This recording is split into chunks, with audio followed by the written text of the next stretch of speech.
అంతా కుట్రా కుతంత్రాలు ఆయన సొంతంగానే సంపాదించుకున్నారని వీళ్ళు అంటున్నారు.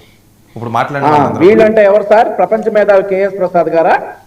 సరే ఓకేలేండి, ఎందుకో పర్సనల్ గా యాదవ్ గారి విషయం ఎప్పుడు జరిగింది సార్?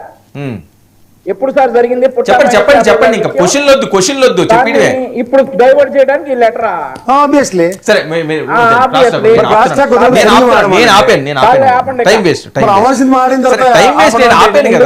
దాని గురించి గారు సోదరి రజనీ గారు కొన్ని వ్యాఖ్యలు చేశారు సార్. ఎన్టీ రామారావు గారి లెటర్ గురించి రోసయ్య గారు అండ్ ఆల్సో నాదెండ్ల భాస్కర్ రావు గారు ఎన్నిసార్లు చెప్పినా తెలుగుదేశం పార్టీకి ఏం కాలేదు, చంద్రబాబు నాయుడు గారికి ఒక ఓటు కూడా పోలేదని అన్నారు. బానే ఉంది. దాన్ని కంపేర్ చేస్తా జగన్మోహన్ రెడ్డి గారి గురించి కూడా కంపేర్ చేశారు. సరే, ఇక్కడ ఎన్టీ రామారావు గారు చనిపోయింది 1995లో, ఆయన చనిపోయే ముందు 1996లో, ఆయన చనిపోయే ముందు 1995 సెప్టెంబర్ నుండి 1996 మార్చి వరకు చంద్రబాబు నాయుడు గారిని ఎన్టీ రామారావు గారు విమర్శించారు, ఒప్పుకుంటాం. 95 సెప్టెంబర్ నుండి 96 మార్చి వరకు 6 నెలల పాటు ఎన్టీ రామారావు గారు చంద్రబాబు నాయుడు గారిని విమర్శించారు, ఒప్పుకుంటాం. కానీ 1999లో చంద్రబాబు నాయుడు గారు మళ్ళీ గెలిచారు, మళ్ళీ ముఖ్యమంత్రిగా గెలిచారు చంద్రబాబు నాయుడు గారు. ఇది గుర్తుపెట్టుకోవాలి రజనీ గారు. నేను చెప్పా అడ్డం రావద్దు, చెప్తా వినండి, ఓపికతో వినండి.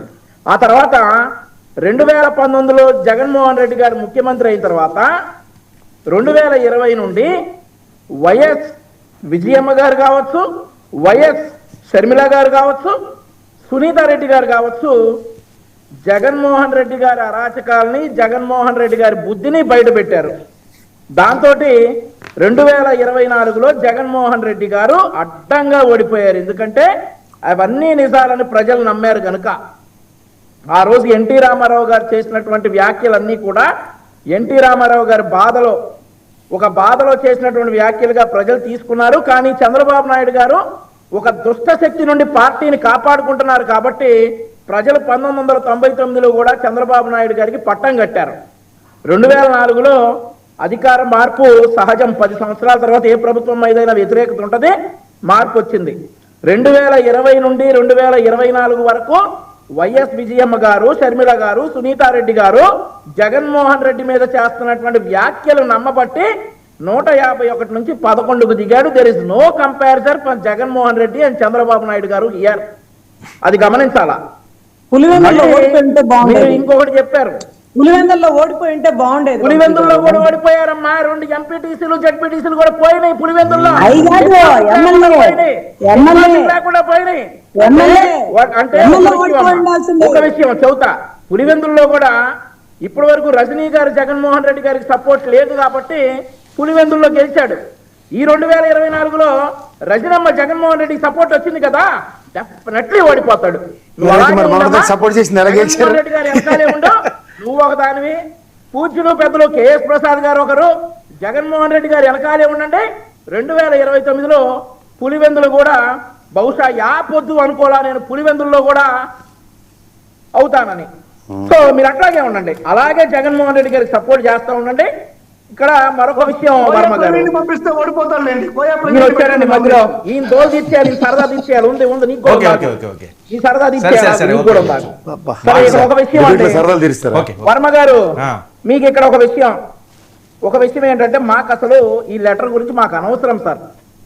వారి కుటుంబ ఆస్తులు, అసలు యాక్చువల్గా వారి కుటుంబ ఆస్తులు మా ఆంధ్రప్రదేశ్ రాష్ట్రంలో ప్రతి ఒక్కరు, తల్లిదండ్రులు కావచ్చు, పిల్లలు కావచ్చు, అందరూ కూడా కలిసిమెలిసి ఉండాలని మేము కోరుకుంటాం. మొన్న అంబటి రాంబాబు గారి విషయంలో కూడా నేను మీ డిబేట్లో అదే చెప్పా. వారి పిల్లలతో, అల్లుళ్లతోటి, మనవరాలతో సంతోషంగా ఉండమే మాకు కావాలని చెప్పాను. జగన్మోహన్ రెడ్డి గారు కూడా వారి తల్లితో, వారి చెల్లితో, వారి కుటుంబం అందరితో సంతోషంగా ఉండాలనే కోరుకుంటాం. ఏంటి కాదు, ఇంత చిన్న వయసులో వంశీ నీకు ఇంత మంచి మనసు ఏంటి? అందరూ బాగాలని కోరుకుంటాం. ఒక విషయం సార్, చిన్న వయసు అంటే నాకు 40 సంవత్సరాలు, నాకు తల్లిదండ్రులు ఉన్నారు, నేను సంతోషంగా ఉంటున్నా వారితోటి. ఇంకో 10 సంవత్సరాలు ఎక్స్ట్రా బతుకుతానేమో సంతోషంగా ఉంటే. జగన్మోహన్ రెడ్డి గారు కూడా ఈ కుళ్ళు కుతంత్రాలు చెల్లెల మీద కుళ్ళు, తల్లి మీద కుళ్ళు, కుతంత్రాలు మనసులో పెట్టుకోకపోతే ఇంకా సంతోషంగా ఉంటారని చెప్పేసి నా భావన తప్ప వేరే ఏం లేదు. రజనీ గారు ఎందుకో పగలబడి నవ్వారు సార్, ఇంత చిన్న వయసులో మీకు అంత మంచి మనసు ఏంటంటే చెబుతా. సరే సార్, వారి ఆస్తుల విషయాలు మాకు అనవసరం. కానీ జగన్మోహన్ రెడ్డి గారు 2 రోజుల క్రితం ఒంగోలు పార్లమెంట్ నాయకులతో కలిసి ఒక మాట అన్నారు సార్. ఏంటంటే అక్క చెల్లెమ్మలకు మంచి చేసిన ప్రభుత్వం మనది అని అన్నాడు సార్ జగన్మోహన్ రెడ్డి గారు. ఆ 2 రోజులకే మరి సొంత చెల్లొచ్చి నాకు చేసినటువంటి అన్యాయం గురించి జగన్మోహన్ రెడ్డి లాంటి అన్న ఎవరికీ ఉండకూడదు, 100 మంది శత్రువులు ఉండొచ్చు కానీ జగన్మోహన్ రెడ్డి లాంటి అన్న ఎవరికీ ఉండకూడదు అని చెప్పారు. ఈ రోజు జగన్మోహన్ రెడ్డి గారి తల్లి వచ్చి, అయ్యా ఊళ్ళో మేనళ్ళకి మేనకోడలకి తర్వాత న్యాయం చేద్దు, మన ఇంట్లో మేనకోడలకి మేనళ్ళకి న్యాయం చేయని చెప్పేసి అడిగినటువంటి సందర్భం. ఓకే, ఆ రోజు జగన్ మామయ్య అన్నారంట పిల్లలందరూ, స్కూల్ పిల్లలందరూ. Right. మరి సొంత మేనమామ మేనకోడలు మేనల్లుళ్ళు ఏమో దిక్కులు చూస్తా ఉన్నారు పాపం.